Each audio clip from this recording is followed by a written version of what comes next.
What is up, everybody? This is the Dragon Ball Duelist, and welcome to today's video.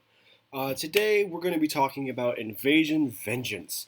It's the new set coming out November 4th, which is any time between a week to a day before you're seeing this video. I'm not really sure when this is going up, so it's coming soonish. It's coming soon. It's about a week away from me at the moment. So I just figured I'd talk about some of the fun stuff to look forward to, some of the stuff I'm personally looking forward to, and then just meta impact and that kind of crap. Alright, so I'm going to start this video off with kind of a personal thing, and I'm going to talk about the cards that I'm happy to see. So, obviously, for those of you who don't know me, which is just about everybody because this is my second video, and really the only video where I'm not talking to you about cards I already have. I'm a really big fan of the Super Heavy Samurai archetype. I just think it's really cool. It kind of like flips the whole base of Yu-Gi-Oh! On its head. I think decks like that are interesting and fun to play with. So the fact that we're finally getting Super Heavy Samurai Ninja Sarutobi in this pack is absolutely amazing, and he's just a rare card, so he's not going to be hard to get, and I can get like 3 easily, and now I don't have to wait to, because my Super Heavy Samurai deck is pure Super Heavy Samurai, which means my only extra deck monsters at the moment are Susanoo and Kyuubi, which kind of sucks because they're 9 and 10 synchros, but it's just nice to have a lower level synchro, a level 8 synchro, with a bonus effect. He can destroy a spell or trap card on the field and then deal 500 damage to your opponent. And it's just stuff like that. New stuff, new Super Heavy Samurais, and it just makes me happy. Ugh. Okay, so I think there's also supposed to be like a regular monster in there. I don't know what it is yet because I haven't. I've checked a lot of like different sources to find out what kind of cards are in there to see if I can get the full list, but I can't. So whatever. Anyways, so let's move on. The second section that I'm going to be discussing is the secret rares. There are 8 in this pack. We have Dark Requiem Xyz Dragon, which is the evolution of Dark Rebellion Xyz Dragon. Starving Venom Fusion Dragon, which is our first foray into the final dimensional dragon from the Fusion Dimension. Full Metal Foes Alchist, which is cool new stuff for Metal Foes, which got released in the last pack. My personal favorite card name in this entire set, Saravis, the Ancient and Ascended, which is a cool new ritual monster that I might tech into my Odd Eyes Pendulum Magician deck. Not sure about that yet. We have the card that is totally not Blue Eye support, but is actually Blue Eye support in Vermilion Dragon Mech. Subterra Nemesis Archer, which I have personal hatred for reasons I will go into later.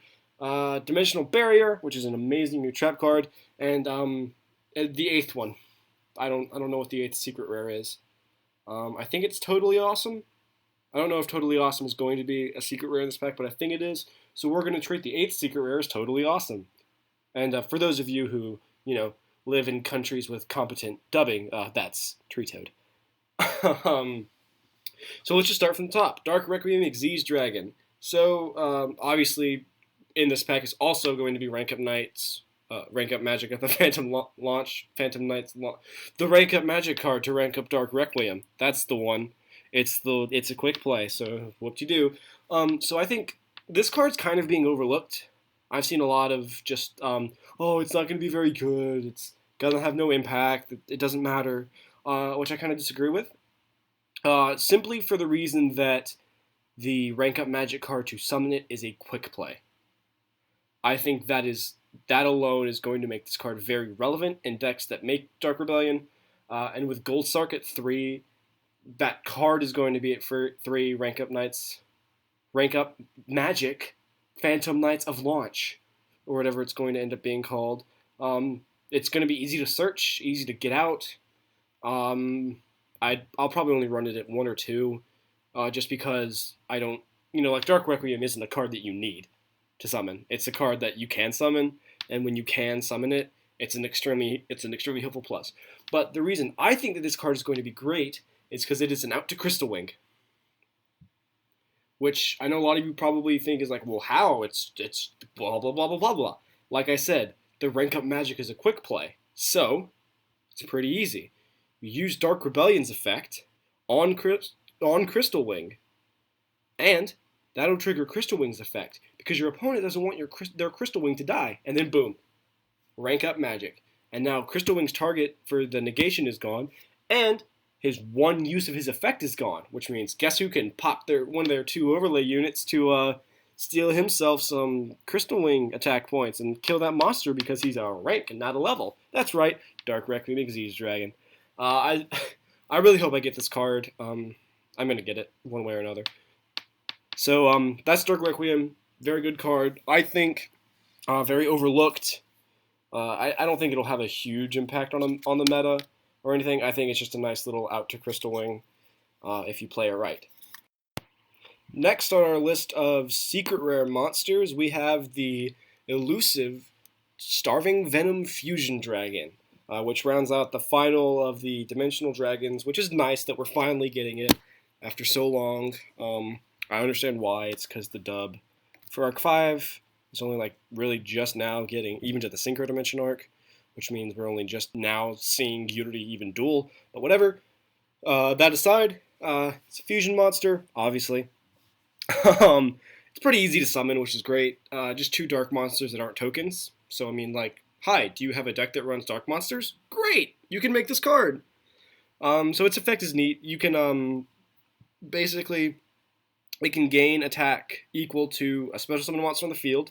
So, automatically making it bigger than, like, a boss. And that effect does not target, which is amazing, I don't think. Yeah, no, it doesn't target. Which is amazing. And then I think it also gains that card's effect and its name, which is like crazy.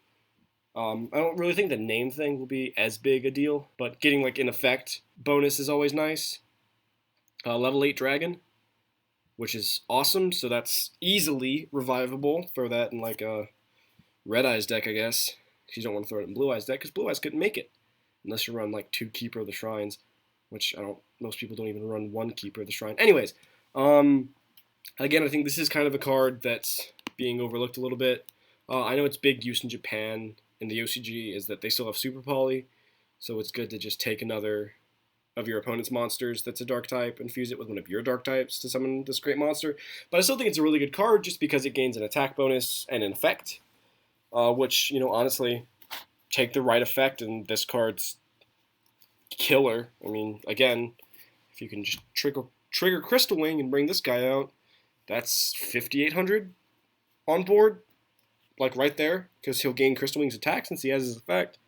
Again, I think a card that's been kind of overlooked. I think most of the secret rares on this list are actually not very looked upon. There's a couple, Dimensional Barrier, obviously, and Tree Toad. But most of these, I think a lot of people are just kind of like brushing aside, like, oh, we really don't want these aren't going to be great, ignoring, like, in my opinion, again, personal opinion here, some really cool effects and really cool combos you can do with this. I'm, of course, going to cram this guy into my Performer Palada's Pendulum deck just to eventually make that wonderful board of Odd Eyes, Clearwing, Starving Venom, and Dark Rebellion. It's going to happen, guys. It really is, I swear. Stand strong! Go, Mirror Force!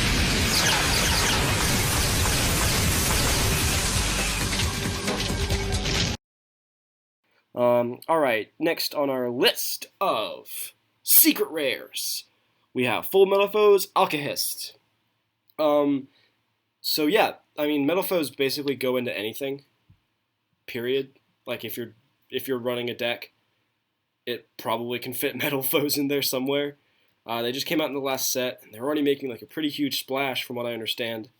I know they're crazy huge, or were crazy huge in Japan. I don't know, are they still that big of a deal in Japan? I'll have to find that out. I don't know. I'm not super up to date with all of the OCG killer stuff that's going on right now.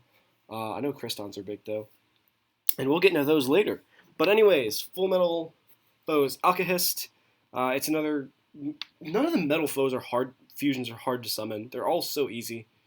But anyway, so this is a level 1, which is weird, but Here's where its bonus comes in, is you can equip your own cards to it, and then use those equipped cards to fusion summon without polymerization. So, I mean, basically, you could almost run one polymerization in a fusion deck and run to town with that Full Metal Foes Alcahest and just start fusing things left and right and left and right. Oh man, Heroes would be a really good engine to tech Metal Foes into. I'm going to have to try that at some point. It also gains defense equal to the monsters equipped to its attack, which is a nice little added bonus since it doesn't have any attack or defense points. So you're going to want to summon in defense mode. Anyways, that's pretty much all about Full Metal Foes Alcahest. Just equip and fuse, equip and fuse, equip and fuse. It's basically the Metal Foes way. Do a thing and then fuse off of it. Alright, so that's Full Metal Foes Alcahest. Next, we have my personal favoritely named card, I think, period, in the entirety of Yu-Gi-Oh! We have Soravis, the Ancient and Ascended. So this is basically Saphira, the King of Dragons, from what I've been told. At least card art wise, it's really easy to tell. I don't really know a whole lot about Saphira, so I can't really speak to the similarities between this card and that card. I just know that I have like 12 copies of Hymn of Light, and no Saphira to speak of, to use. But whatever. Anyways, so Soravis is a level 7 dragon. Ritual monster, you can ritual summon him with Fairy Sprite Blessing or whatever, something. What's that called? Sprite's Blessing, yeah. Or you could just do what I'm probably going to do with it and throw it in the Odd-Eyes deck with Odd-Eyes Advent and have a reason to run Gravity Dragon again. I miss Gravity Dragon. He was cool and just kind of fell apart. Was he ever really a thing? Anyways. Soravis, the Ancient Ascended. He's basically a hand trap. Discard during either player's turn. Whenever effect targets one of your monsters. So that's neat, and it negates the effect. But that's it. Doesn't destroy the monster, which is kind of a shame. I wish he killed, but he does not, alas. But hey, more anti-Crystal Wing stuff. Kind of. Maybe. I don't know. I think so. I think there's a lot of stuff in here that can be used as anti-Crystal Wing type things, which I shouldn't be happy about, because I run like 2 Crystal Wings in my 2 big decks. I mean, I only run 1 in my Blue Eyes, but I run 2 in my Shiranui deck. But anyways, it's a neat little secret rare. I don't even know if Sprite's Blessing is in this pack. It's probably not, given how Konami works. But he's a secret rare. He'll be... what are his stats? I think he's got 26 attack. Yeah, 2600 attack and 2800 defense. So that's Soravis, the Ancient and Ascended. Up next, we have Vermilion Dragon Mech. Everyone's favorite, because everybody loves support for Blue Eyes, right? What do you mean this card isn't support for Blue Eyes? That's a level 9 Synchro. That's just immediate Blue Eye support. But anyway, here's why it's Blue Eye support. It gives poor people recyclable sages, which as a poor person, I kind of appreciate being able to use my 1 copy of Sage more than once. So basically, a level 9 Synchro, so obviously just throw him in Blue Eyes. He'll do fine. And then his effect, basically you banish a tuner from your graveyard to destroy a card on the field, and when he dies, you can add a tuner back to your hand that you banished. Okay, thanks for the Sage. And just, obviously I'd like to have a couple of him, and just sort of like slowly edge out a couple of my Neo Blue Eyes. Like I just kind of want to keep him at 1, because I do really like that Neo Blue Eyes combo OTK thing. But anyways, that's Vermilion Dragon Mech, level 9 Synchro. So I guess he's Synchro support, but it's Blue Eye support. And now we have, up next on our list of secret rares, we have the one I hate the most. Subterror Nemesis Archer. So this card, whenever it attacks a face-down defense mode monster, while you have another Subterror on the field, shuffles it back into the deck, and then when it dies, you can summon a Subterror from your deck in face-up attack, face-up defense, or face-down defense mode, and that's destruction by battle or card effect. From what I can tell, it does not specify opponent's card effect, which is really annoying. But anyways, my personal vendetta against this card is that it's basically a Ren the Lightsworn Monk, but kind of more specific to Subterrors. And I really hate a Ren, because I run Super Heavy Samurais, and they're always in defense mode. I think this card is going to be... this card is going to get annoying to a lot of people really quickly, I think, because everyone's going to tech Subterrors into Prediction Princesses, or Prediction Princesses into Subterrors. So all it takes is a quick Terror Tray flip, and then a Subterror Nemesis Archer to shuffle something back into your deck. And nothing is worse than having cards shuffled back into your deck. Yeah, so up next, I'm kind of trying to fly through here because I don't want this video to get too long. We have Dimensional Barrier, which is a cool new card. It's a trap card coming out that basically you activate it and choose the summoning method, and your opponent can't summon cards of that method for that turn. So like you can stop Fusion for a turn, you can stop Synchro for a turn, you can stop Xyz for a turn, or you can stop someone pendulum summoning, at least pendulum summoning pendulum monsters. Basically stopping that one thing. It doesn't stop you from pendulum summoning if you're pendulum summoning normal monsters that aren't pendulums. I know, I've done it before. Online at least. But yeah, Dimensional Barrier is going to be a lot of fun. I'm not going to talk about Tree Toad. Everyone knows what Tree Toad is. Everyone knows what Tree Toad does. On to non-secrets. We have the new Pot of Avidity. I know it's getting a name change in the English version, but I do not know to what. I think I'm okay with it though. I've heard the name before. I think it's an okay name. But anyways, this is an interesting card because it shuffles 3 of your banished cards back into your deck and then lets you draw one. I believe that this is a super rare, which is great because now we finally have a good pot card that is not going to be $100 as a secret rare. You know, Pot of Desires. Which, honestly, I still don't get why people run that card. Because it's a -8. Or, I mean, technically it's a +2, but really it's a -8. Anyways, that's the new Pot. I think that's going to be interesting to see how that gets used. I'm definitely going to hope to pull 3 because I run Shiranuis. And I really need something that shuffles banished. And since we don't have Sovereign Saga coming anytime soon, that's kind of my best shot. Alright, next we're just going to kind of move on to sort of the more like noteworthy cards, in my opinion. Just things that I saw that sound cool. And I say sound cool, not necessarily are cool because, well, I mean, you'll see this first one. We have Barstos Fierer, the true Draco ruler. Which, I mean, I saw that and I thought it was about to be some kind of like crazy Draco overlord, Draco thing that's going to like ruin everyone's fun. And it kind of confused me because we just got the other true Draco ruler or whatever. But anyways, turns out this card is actually kind of dumb. It's water support. So, okay. But you can only get its effect by special summoning it, which is banishing. You send a water monster and another monster on your field to the grave to special summon it, and then you get to banish stuff. Which, okay, I mean that's neat. I don't really think that it's going to be a big deal. Yeah, it might be a cool thing in water decks. You know, I mean, and Tree Toad's coming out, so why the heck not? But you know, whatever.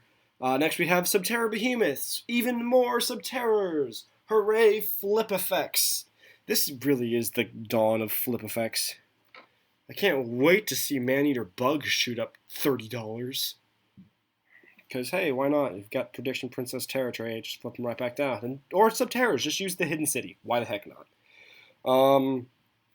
So these cards are kind of ridiculous. There's, I think, 4 or 5 of them in the new set. I didn't do a whole lot of research on them. I do know they float. Most of them are basically 3K floaters, which is ridiculous. And then, of course, teched in, you get crazy flip effects. They're going to be interesting, and I think those are going to have a huge impact on the meta. Those are definitely going to be a big deal coming up. Let's see. Up next, we have Spirals, which are getting more support.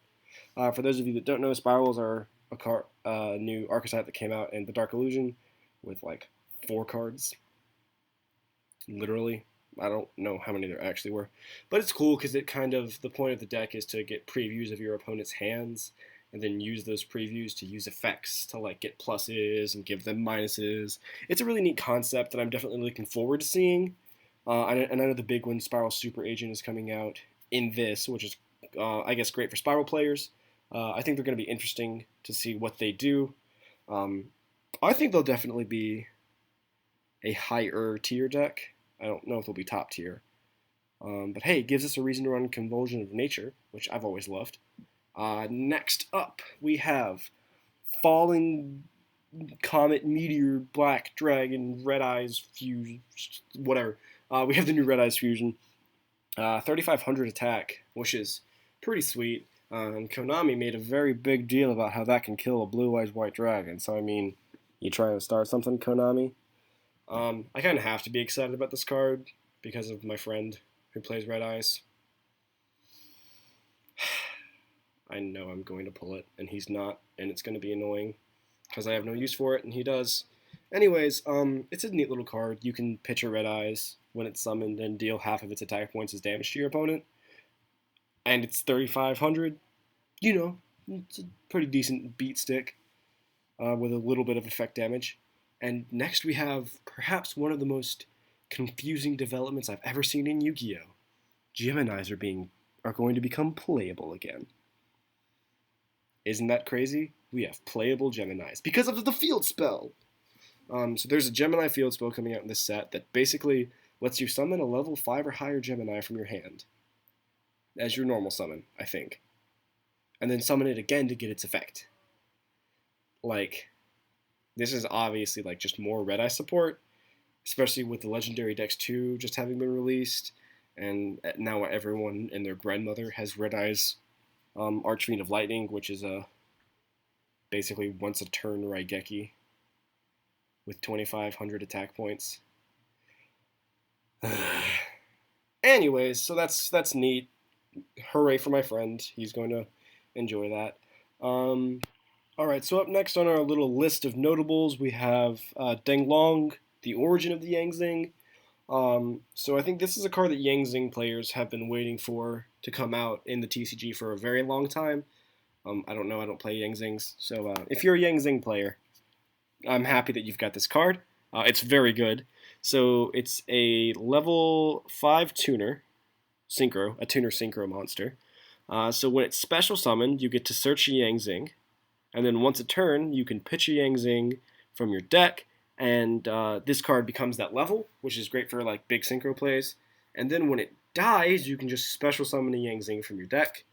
Like I said, I don't know a whole lot about Yangzing, so I don't know like what the best moves with this would be. But I do know that this is definitely a card that's going to be big for Yangzing players. So good for you guys. Glad y'all got this. I'll just sit here waiting for honesty, Neos. Anyways, up next we have the other big